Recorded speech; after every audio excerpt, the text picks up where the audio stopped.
Hey, man. Hey, DJ, man. Thank you for taking time and calling today. No worries. How are you? I'm great. DJ is, of course, currently the lead guitarist in Sixx AM, but I got to tell you, man, I'm super excited because that first Beautiful Creatures album, one of my all-time favorites. I still rock it. Oh, man, thank you. That was a fun album to make. Where are you at right now? Currently, I am in Las Vegas at my home. I just got home from Japan. We went over there and played for the military and played Loud Park, and then so yeah. Yeah, I was wondering if you guys were back yet. No. We saw on your Instagram that you guys were over there. You dig it in Japan? Oh yeah. It's always just so fun to go over there, and everybody over there is just it's just a different thing. It's a beautiful culture. Just passionate people. They love music. It's just great. You guys are coming here November 9th, just under a month away with Asline's Shinedown and Death Punch. And you just kind of recently walked away from Guns N' Roses. That's got to take a lot to walk away from GNR. It does. I had a blast, man. Almost over 6 years. I don't know, around 6 years. I did, well over 300 shows with them, and we had a lot of fun. There was a lot of laughs, a lot of good times, and it gets to a point where you kind of start losing yourself, or at least I do. I never got into the music business or start playing music for money. So it at some point you kind of start going, wait a second, playing other people's songs is really cool and it's fun, especially since you were very inspired growing up as a kid to these songs. But after a while, I remember we did a Modern Vintage tour, and it was like 19 shows, and the difference between playing stuff that you write and the notes you hit that come from your heart, and when you see them connect with the crowd, I can't tell you, no amount of money can buy that feeling. You know what I mean? Right. So it just came down to following my heart and kind of just refocusing and getting myself back on track to where I knew I was supposed to be. Well, I kind of wondered when you were the touring guitarist during like the Chinese Democracy. I don't know how many guitarists Axl had on that album, but you had to have been kind of having to swing like 5 different styles, right? Yeah, that's again, I'm happy I did it because it was an experience of a lifetime, and it really did make me, I believe, a better guitar player. It was tough, I'm not great at playing other people's styles, and it really made me, I was playing, quite a few different people's styles, but, one song, I'd be soloing to like a Buckethead solo, the next one it'd be a Robin Fink solo, the right. next one would be Slash, and it was tough because they all three have such different styles from each other. So, right.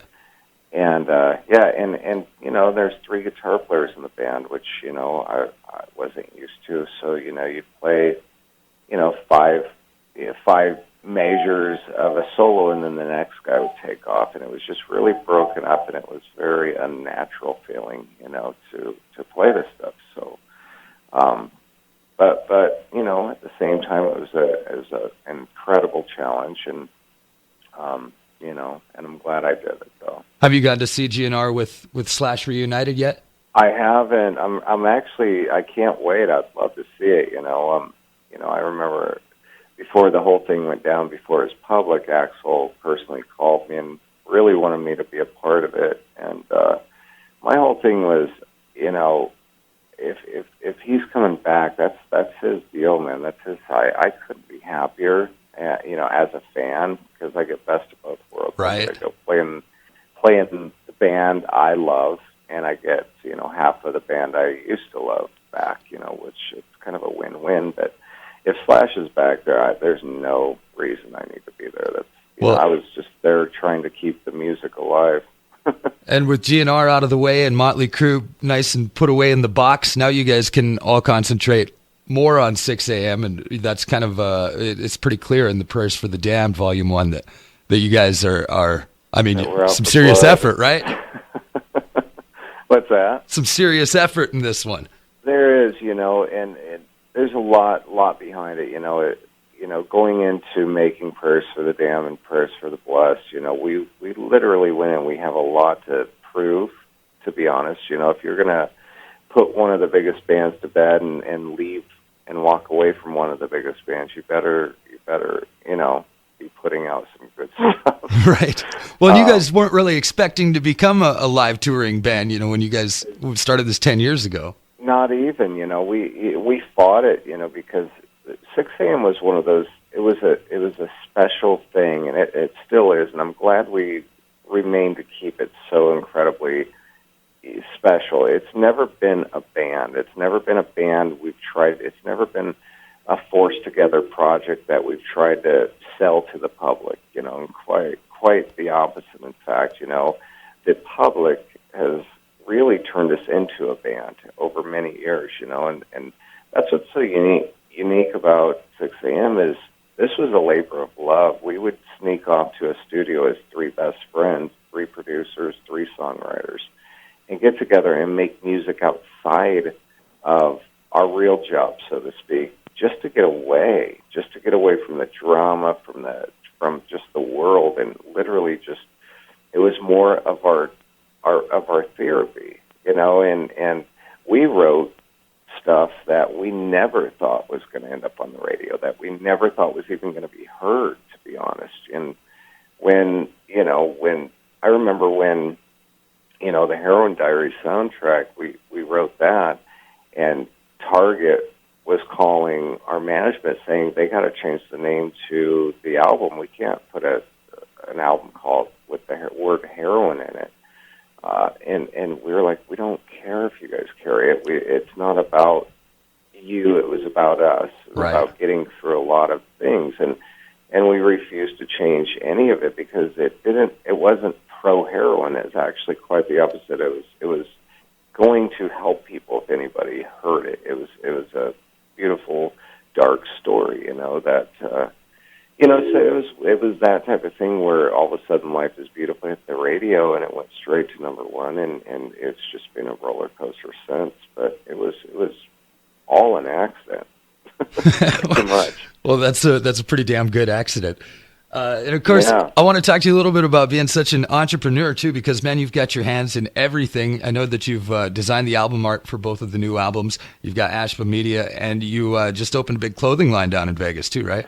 Yeah. I opened a big clothing store at the Stratosphere in Las Vegas, and it was about a 1,500 square foot store. I opened it up. We had a killer grand opening party, and within 3 months, we had completely outgrown the store because I've had my clothing line since I think 2008, ashbaclothing.com, but you never know how many clothes you have until you really lay them out into a store environment. And I was kind of shocked because I started this clothing line out of pure passion. I've always been an artist, and with one T-shirt out of my living room in a little apartment many years ago, and it grew into a garage, to a 2-car garage, to a 3-car garage, to a 7,000 square foot warehouse.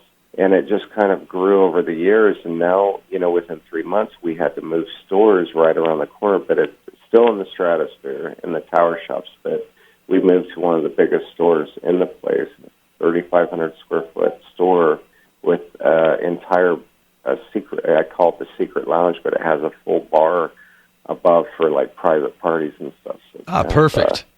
Kind of a cool thing now. Speaking of that, the 28th of October, after the T-Mobile Arena show, we're throwing a massive, massive after party starting at midnight. And I know a lot of the Five Finger guys, Ivan from Five Finger, and some of those guys are coming down, and Shinedown guys, and it's just going to be thousands of kids in the mall partying. So nice. It's a well, good time. And Death Punch is a Vegas-based band. Do you run into those guys occasionally down there? I do, yeah. I'm. Me and Ivan actually have become really close friends, and Chris Kell and Jason Hook and all those guys have just been really, really great guys, real fun group of guys to hang out with. Is that how you kind of got teamed up with this tour with Death Punch and Shinedown?